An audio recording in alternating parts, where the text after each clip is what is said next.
নমস্কার, আমি সুব্রত।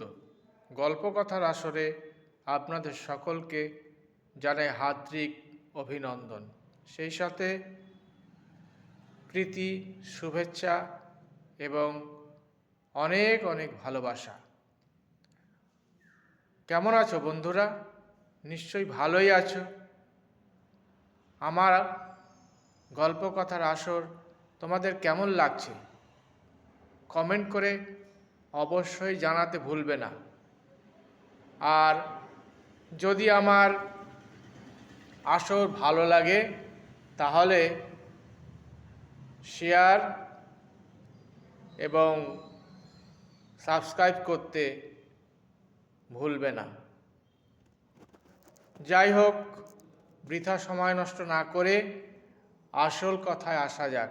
আজকে আমি তোমাদের কাছে আমার ব্যক্তিগত জীবনের কয়েকটি কথা বলবো। শোনা যাক। জীবন যুদ্ধে পরাজিত আমি এক পরিশ্রান্ত সৈনিক। লড়াই করতে করতে আজ আমি ক্লান্ত। তবুও আমি অবসন্ন দেহটাকে টেনে নিয়ে এগিয়ে চলেছি সামনের দিকে। দায়িত্ব কর্তব্যের বোঝা কাঁধে নিয়ে এগিয়ে চলেছি সামনের দিকে। নেই আমার ঘর, মাথা গোজবার ঠাঁই। তবুও আমি পথকে ভরসা করে পথেই এগিয়ে চলেছি, দেশ হতে দেশান্তরে।